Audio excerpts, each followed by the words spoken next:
কারণ 18 বছর আগে বয়স কত ছিল? কত? এখন যা তার থেকে 18 বছর কম। সহজ উত্তর। এক স্যার স্কুলে গিয়ে তার স্টুডেন্টদেরকে অঙ্ক দিলেন, যেটা অঙ্ক করো, আমি বাড়ির থেকে স্কুলে আসতে লাগছে 30 মিনিট, আমার বয়স কত? কেউ বলতে পারতেছে না, চালাক পেট না। ওরা বলতে স্যার আপনার বয়স 50। তো কেমনে? তো আমার এলাকায় হাফ মেন্টাল আছে, তার বয়স 25। আপনি ফুল।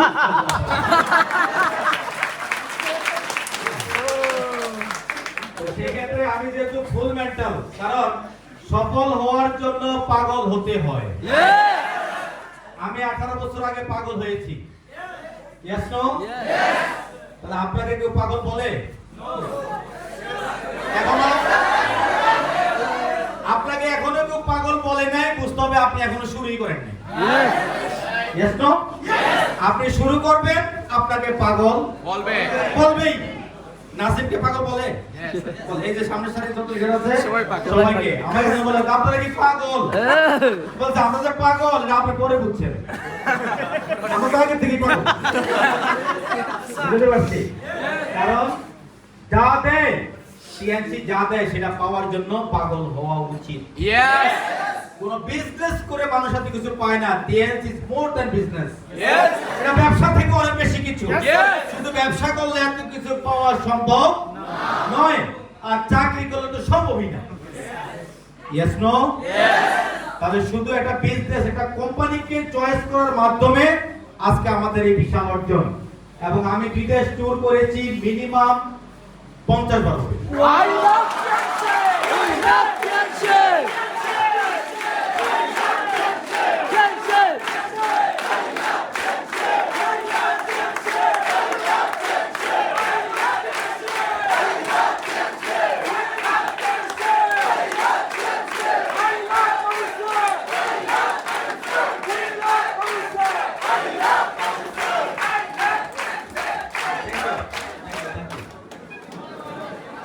এটা হচ্ছে টিএন, এটা সবার জন্য আছে কিনা? আপনি টিএনসিতে এসেছেন, আপনার জন্য সবকিছু রেডি আছে, আপনি শুধু অর্জন করে নিতে হবে। আপনি কবে নেবেন এটা আপনি প্ল্যান করেন। Yes no? কারণ এখন যারা ইয়াং, আমি বলবো যে আপনারা শিখেন, বিজনেস শিখেন, এটাই আপনার ক্যারিয়ার। আপনি আসল জায়গায় চলে এসেছেন, আপনার চাকরি খুঁজতে হবে না কোনোদিন, আপনি চাকরি দিবেন। Yes no? কারণ আমার এলাকাতে অনেক মানুষ, এর আগে আমার এলাকার যিনি এমপি ছিলেন, ওনার সাথে আমার বাবার খুব ভালো সম্পর্ক ছিল। তো এলাকার থেকে অনেকেই যাইতো, হ্যাঁ, চাকরির জন্য গেলে এলাকার কারো একটা সুপারিশ লাগতো। তো আমার বাবা এরকম অনেকের ব্যাপারে সুপারিশ করছে বা একটা চিঠি লিখে দিছে। তো উনি ওনার বাসায় একদিন প্রোগ্রামে বলতেছে যে আপনার ছেলে কোথায়? হ্যাঁ, পাশে বলতেছে ওনার ছেলে তো চাকরি করে না, চাকরি দেয়। চাকরি দেয়। তো বিষয়টা হচ্ছে আপনি এমন একটা প্ল্যাটফর্মে চলে এসেছেন যেটা আপনার জীবনে কি পেতে চান সেটা আপনি নিজে নির্ধারণ করবেন। কোম্পানি দিতে প্রস্তুত? Yes no? আমরা আজকে যে জায়গায় আছি, যা অর্জন করেছি, এতটুকু আমাদের স্বপ্ন ছিল না। আমি কাজ করার জন্য টিএনসিতে এসে আমি কাজ করার জন্য ঢাকায় যেতাম। ঢাকায় গিয়ে যখন সন্ধ্যা হয়ে যেত, আমি কোথায় থাকবো? কারণ যে টাকা পকেটে নিয়ে যেতাম, তখন তো স্টুডেন্ট ছিলাম, হ্যাঁ, খরচ করার মতো বা ওরকম ইনকাম ছিল না, ফ্যামিলি থেকে কোনো সাপোর্ট নাই। তাহলে আমার চিন্তা ছিল যে আমি যে টাকাটা নিয়ে ঢাকায় গিয়েছি, তখন কুমিল্লাতে থাকতাম, ঢাকায় গিয়েছি যে এই টাকাটা দিয়ে আমার চাকরি থাকতে হবে, কিন্তু আমি যদি ভালো কোনো হোটেলে উঠি আমার এই টাকা খরচ হয়ে যাবে। তখন কি করতাম? বন্ধুদের মেসে, ইউনিভার্সিটির হলে, তারপরে হচ্ছে আপনার ওই মানে বিভিন্ন জায়গায় এইভাবে থাকা শুরু করতাম। আত্মীয় স্বজনের বাসায় যেতাম না, গেলে শুধু জ্ঞান দিত।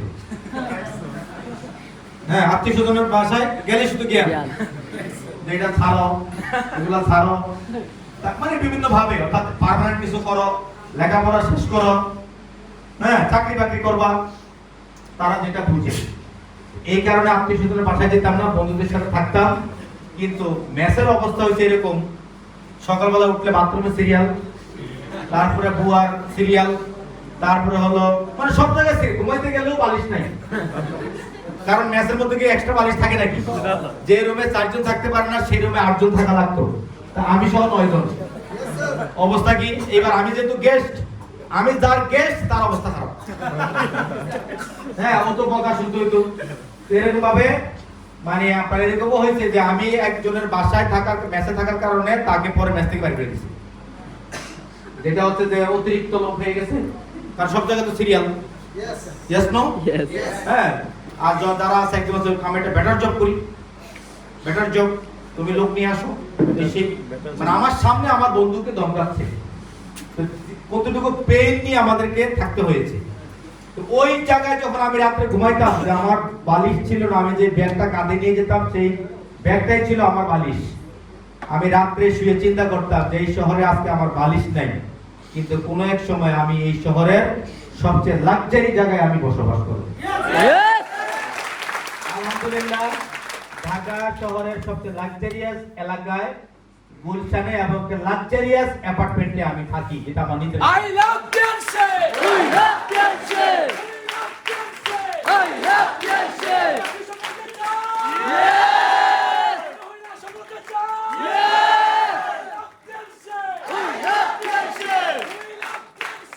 I love Beyonce! Thank you. সেটা হচ্ছে, এটা ছিল আমার ড্রিম। কারণ সেদিন সবাই ঘুমাইতো নাক দেখে, আমি ঘুমাইতাম না। আমার শুধু ছিল রাতটা কখন শেষ হবে, আমার শুধু রাত কাটানো, আমার শুধু অপেক্ষা যে আমি কালকে সকালে আবার কাজে বের হয়ে যাব, আমি এতজনকে ইনভাইট করব, ফলো আপ করব, প্রোডাক্ট নিয়ে যাব। আমার হচ্ছে এই প্ল্যানিং, কারণ আমার গন্তব্য অনেক দূরে। Yes no? Yes! ওই ঘুমানোটা আমার গন্তব্য ছিল না। ঢাকা শহরে আমি যখন গাড়ি নিয়ে ঘুরি, প্রত্যেকটা জায়গায় আমার খেয়াল আছে যে এই জায়গায় যে কোনো এক সময় আমার ব্যাগটা কাঁধে করে আমি এই ফুটপাথ দিয়ে আমি হেঁটেছি। এবং ঢাকা শহরে এমন কোনো এলাকা নাই যে এলাকার ফুটপাথের যে হোটেল সালা দিয়া বেড়া দিয়া ঢাকা, ওই জায়গায় আমি খাই নাই। এই জন্য আমি অনেককে বলি, ঢাকা শহরে গিয়ে যদি পকেটে টাকা কম থাকে আমাকে ফোন দিবেন, কোন জায়গায় কম দামে আমি জানি। এবং আমি এডিস্টার হওয়ার পর থেকে আমার আর কোনোদিন পিছনে ফিরে তাকাতে হয় নাই। আমি যেই মাসে এডিস্টার হয়েছিলাম, আমাদের সময় এডিস্টার হতে 4 লাখ পিবি লাগতো।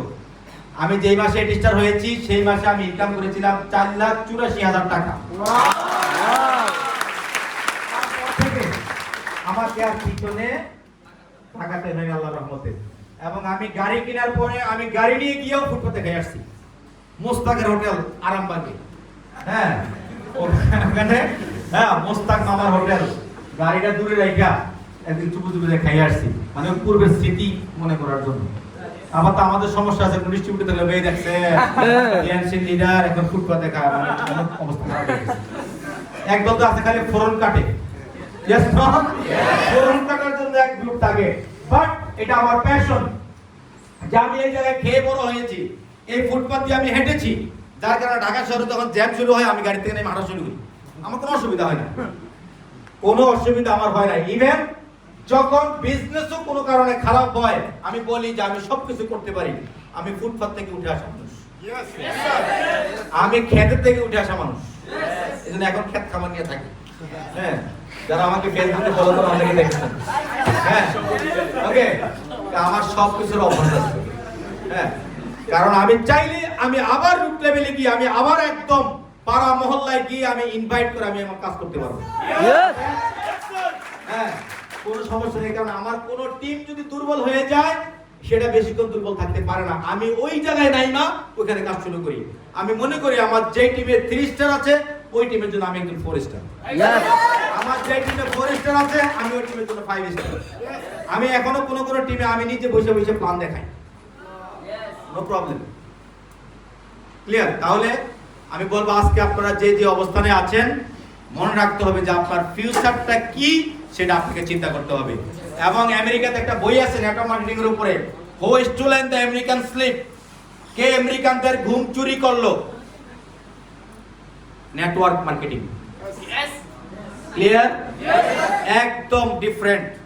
কারণ টিএনস করার কারণেই আজকে আমার এই অর্জন। আমার বন্ধুরা, আমার অনেক বন্ধুরা আছে, আমি একসাথে কুমিল্লা ব্যক্তিগত লেখাপড়া করেছি, হ্যাঁ, ঢাকায় পরবর্তীতে তারা ঢাকা ইউনিভার্সিটিতে পড়েছে, কেউ ডাক্তার হয়েছে, ইঞ্জিনিয়ার হয়েছে, হ্যাঁ, এখনো এই লাইফ স্টাইলে তারা কেউ আসতে পারে নাই। আমার গাড়ির বয়স আজকে 15 বছর। আমি 15 বছর গাড়ি চালাই। আমার মনে আছে 2009 সালে আমি একটা হসপিটালে আমি অ্যাক্সিডেন্ট হয়েছিলাম। অ্যাক্সিডেন্ট হয়ে আমি হসপিটালে চিকিৎসা করে গিয়ে দেখি যিনি ডিউটি ডক্টর তিনি আমার কলেজ ফ্রেন্ড। আমাকে দেখে, আমার গাড়ি দেখে, সবকিছু দেখে, এটা মনে রাখেন এটাও 2009 সাল, মানে এখন থেকে 13 বছর আগে।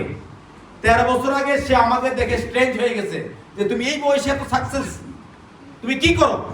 বললাম যে আমি টিএনস করি। আমি টিএনস করি। টিএনস করার কারণে বয়স কোনো ফ্যাক্টর নো। যিনি যেই বয়সে আছেন এই বয়স থেকেই আপনি সাকসেস হতে পারেন। শুধুমাত্র আপনি আপনার এখন থেকে ডিটারমাইন্ড হতে হবে, মনস্থির করতে হবে, ইয়েস আমি টিএনস করব, আমি অন্য কোথাও যাব না। কারণ মানুষের জীবনের সবচেয়ে গোল্ডেন টাইম হচ্ছে বিফোর 30, 30-এর আগের যে বয়স। Yes no?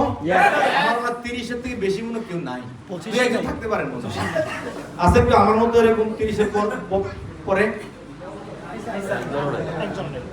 বেশিরভাগ 30-এর ভিতরে নিচে 25, 23, 22, রাইট?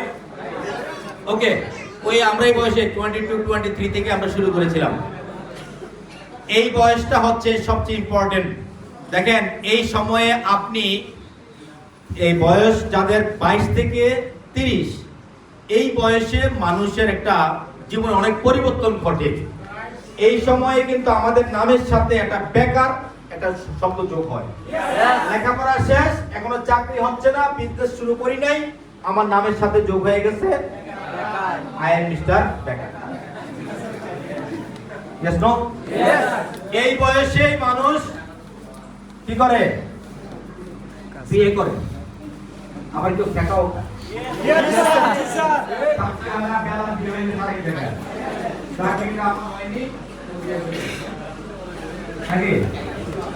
বিষয়টা হচ্ছে এই বয়সে মানুষ পেশা বেছে নেয়। কি করবে? তার বেকারত্ব গুছানোর জন্য সে ফাইট করে, সংগ্রাম করে। Yes no? তাহলে এই বয়সে আমাদেরকে কোনো না কোনো পেশা আমাদেরকে বেছে নিতে হবে। 30-এর মধ্যেই, 30-এর পরে 30 থেকে 40 এই বয়সে হচ্ছে আমাকে ওই পেশায় নিজের একটা শক্ত অবস্থান তৈরি করতে হবে। 40 থেকে 50 আমাকে কি করতে হবে? সম্পদ অর্জন করতে হবে। সম্পদ, আমার অবস্থান শক্ত হয়েছে, এবার আমি গাড়ি বাড়ি আমার যে স্বপ্নগুলো আছে এগুলো আমি করব, সম্পদ অর্জন করব, জায়গা জমি কিনবো, বাড়ি করবো, এরকম। 50-এর পরে ছেলে মেয়ে বিয়ে দিব, নাতি নাতনি হবে, নাকি নিজেও রিটায়ারমেন্টের জন্য প্রস্তুতি গ্রহণ করতে হবে। 60-এর পরে রিটায়ার্ড, তখন কি মানুষ কি করে? নাতি নাতনিকে সময় দেয়, রিটায়ারমেন্ট লাইফ, আর সপ্তাহে একদিন ডাক্তারের কাছে যায়। Yes no? যায় না? সপ্তাহে একদিন রুটিন হচ্ছে ডাক্তার। এই হচ্ছে মানুষের স্বাভাবিক লাইফ। কিন্তু দুঃখের বিষয় হচ্ছে 90% মানুষেরই স্বাভাবিক লাইফটা নাই। এটা কিন্তু স্বাভাবিক। তাহলে এক্সিলেন্ট লাইফ কোনটা? এক্সিলেন্ট লাইফ হচ্ছে কোন মানুষ 40-এর পরে সম্পদ অর্জন করার কথা, কিন্তু 40-এর আগে যদি তার সম্পদ অর্জন হয়ে যায়, তার ড্রিম গুলো ফুলফিল হয়ে যায়, তাহলে ওই লাইফটাই হচ্ছে এক্সিলেন্ট লাইফ।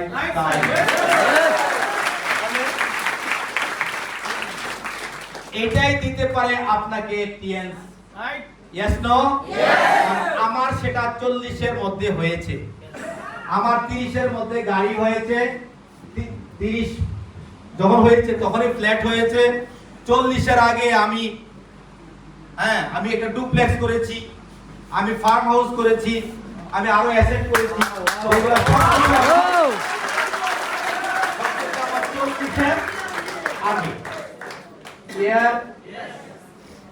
তাহলে আপনার জন্য কি সেই দিনটা অপেক্ষা করছে?